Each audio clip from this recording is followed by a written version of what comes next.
Adults only at this table, my older brother Vincent announced, gesturing toward the elegant dining room with the authority of a man who believed his word was law. You can sit with the kids since you haven't really achieved anything. No offense, but this conversation is for people with actual careers. My teenage daughter Amara watched me silently pick up my plate. Her eyes blazed with indignation on my behalf. But why was I smiling as I settled among the children? And why did Vincent's confident expression crumble when I handed him an envelope after dinner and said, "Your mortgage holder asked me to deliver this personally." Vincent stared at it like it might explode. "What is this?" "Open it." The room went silent. Parents, aunts, uncles, the entire Patterson family froze around their coffee and dessert. Vincent tore open the envelope and unfolded the letter. I watched the color drain from his face. "This says, the mortgage on this house was purchased by Meridian Holdings." "That's correct. And that Meridian Holdings is requesting a meeting with the property owner regarding." He looked up, stunned. "What is this?" "Meridian Holdings is my company, Vincent."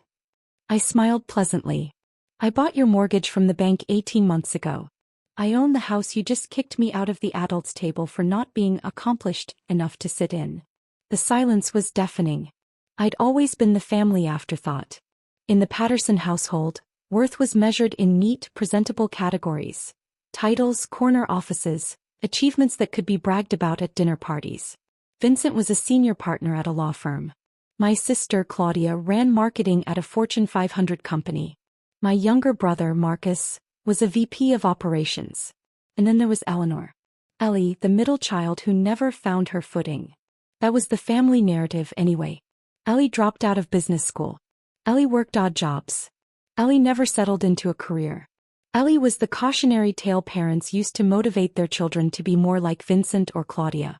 What they didn't know, what I had deliberately kept hidden for 15 years, was the truth behind those odd jobs. I discovered real estate by accident.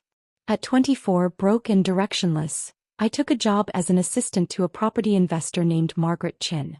She was 73, sharp as a blade, and had built a $50 million portfolio from nothing. Margaret saw something in me my family never had. "You're not unfocused," she told me once. "You're just focused on the wrong people. Specifically, people who will never be satisfied. Stop that. Focus on building something instead." She taught me everything: how to identify undervalued properties, calculate returns, negotiate, and see opportunity where others saw decay. When she retired, she sold me her company at a fraction of its worth, her final gift to the protégé she never expected to find. I renamed it Meridian Holdings and got to work. By 40, my portfolio contained 127 properties across 4 states. Commercial buildings, apartment complexes, single-family rentals, mixed-use developments. Meridian Holdings generated $8 million a year, employed 23 people, and made me wealthier than my family could ever imagine. I kept it quiet, for privacy, for protection, and mostly because I was done seeking validation from people who had already decided I was worthless. Let them think I was a failure. I knew the truth. The truth was that I'd purchased Vincent's mortgage on a whim 18 months ago when his bank sold off a portfolio of loans. His house happened to be in the bundle. It was never personal. Just another asset. Until he sent me to the kids' table. Thanksgiving was at Vincent's house, the house I now technically controlled. I arrived with Amara, 16, and increasingly aware of how the family treated me. She'd watched for years as I was talked over, dismissed, placed at the edge of conversations like an afterthought. "Why do you even come to these things?" she'd asked in the car. "Because family matters even when they're difficult. They don't treat you like family. They treat me like what they think I am. That's not the same thing." She didn't understand then. But she would. Vincent's seating arrangement was a power play. The adults' table was the formal dining room. Partners, executives, people with impressive titles. The kids' table was the breakfast nook. Children, teenagers, and apparently sisters who hadn't earned the right to sit with the successful. "No offense," Vincent said. The offense was the point. I moved my plate without protest. Amara followed, furious, but I squeezed her hand under the table. "Watch," I whispered. "And learn." The kids' table turned out to be delightful. My nieces and nephews were honest in ways adults had forgotten. "Aunt Ellie, what do you actually do?" Marcus Jr. asked. Mom says you work in real estate, but she makes it sound boring. I buy buildings, I said. Lots of them. Like houses. Houses, apartments, offices. My whole portfolio. That sounds cool. It is.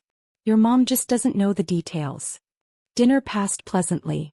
Real conversations. Real laughter.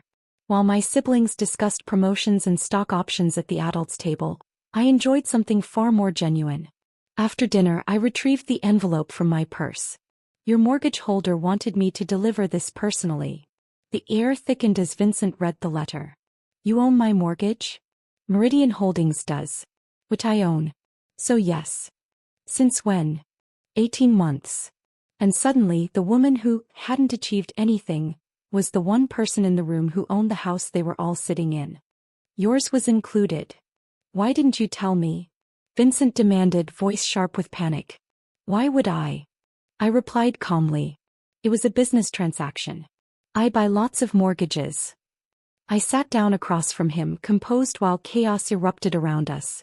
But, I continued, I thought tonight was an appropriate time to mention it, since you made it clear that achievement determines seating arrangements in this family. Claudia had gone pale. Ellie, what is Meridian Holdings? What are you talking about? My company owns 127 properties. About 85 million in assets, give or take, I said with a pleasant smile, watching their stunned faces. I've been running it for 15 years. You never asked what I actually did, so I never explained. That's impossible, Vincent sputtered. You can't. Can't what? I asked softly. Can't succeed without announcing it at every family gathering? Can't build something without your approval. I shook my head. I built something substantial while you were all deciding I was a failure. The difference is I didn't need an audience. The questions began firing from all sides. How did I start? Through Margaret Chen's mentorship and a company I purchased at a discount. Why the secrecy? Privacy, protection, and frankly, exhaustion with family judgment. Was the mortgage purchase a threat? No. It was an investment that happened to include a familiar address. What did I want now? Nothing. Just acknowledgement that their assumptions had been catastrophically wrong. You've been lying to us for 15 years, Claudia accused. I've been living my life without your commentary for 15 years, I replied. That's not lying. That's boundaries. But family shares things, she insisted. Family also respects each other, I countered. Family supports each other. Family doesn't banish people to kids' tables because their achievements aren't impressive enough. I looked around the room. I stopped sharing my life because every time I tried you dismissed it. Ellie's doing something with houses. Ellie has another scheme. You decided who I was decades ago and never updated your assessment. My mother, silent until now, finally spoke. Eleanor, we had no idea. You had plenty of ideas, Mom, I said gently. They were just wrong. I stood. I'm not angry. I'm not even hurt anymore. I just wanted you to finally see what you've been looking at all these years. Not a failure, but a woman who built an empire while you weren't paying attention. The silence broke with Amara's voice, clear, steady, and fierce. My mom is the most successful person in this room, she said. She hid it because you all made her feel like she wasn't worth including. How messed up is that? Nobody had an answer. I've listened to you talk about Aunt Claudia's campaigns and Uncle Vincent's cases for years, she continued. Nobody ever asks what Mom does. Nobody cares. Tonight she got sent to eat with the kids because she hasn't achieved anything. She's achieved more than all of you. She just didn't need you to know about it. My heart swelled with pride. At 16, my daughter understood something my siblings had missed for decades. We're going to head out, I said, gathering my things. Thank you for dinner, Vincent. The house looks lovely, by the way. You've taken good care of my investment. Ellie, wait. I paused. The mortgage is fine. I'm not calling it in or doing anything dramatic, I assured him. It's just an asset. I opened the door. But maybe next Thanksgiving the seating arrangements could be based on something other than job titles. Just a thought. The first part of the drive home was quiet.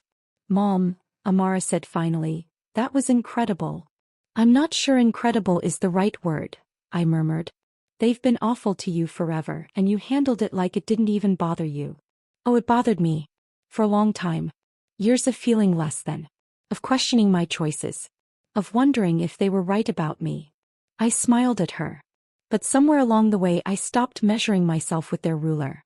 My work was the measure. My family, you and your brother, was the measure. Once I understood that, their dismissal stopped hurting. But you showed them tonight. I showed them the truth. What they do with it is up to them. The fallout took months.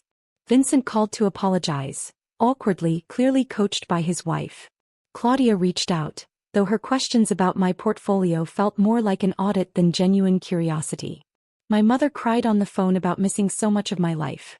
I accepted the apologies with grace, but not with erased boundaries. They could know more now, but they didn't get full access. Trust takes more than guilt and tears. Some relationships improved. Vincent became genuinely interested in real estate, and we developed an unlikely rapport. Others remained shallow. Claudia still ranked everyone in her mental scoreboard. She just updated my position. My mother tried hardest. She called weekly now, asking about my actual work, my actual life. She had missed decades and she knew it. "I'm sorry," she said during one call. "I should have seen you clearly." "You saw what I allowed you to see," I answered. "We both share responsibility. Will you let me see more now?" "I'm working on it." Not long ago Amara asked me, "Mom, do you regret keeping everything secret? All those years of them thinking you were a failure." I thought carefully. "I regret that it was necessary," I said. "I wish I'd had a family that celebrated my path instead of dismissing it. But the secrecy protected me. It allowed me to build without judgment and without explaining every choice to people who already believed I was wrong. But they know now. They know the outcome," I corrected. "They don't know the journey." I smiled. "Some things are just for me. The struggle, the learning, the years of work that built Meridian Holdings. That belongs to me. They get to see the success, not the story behind it."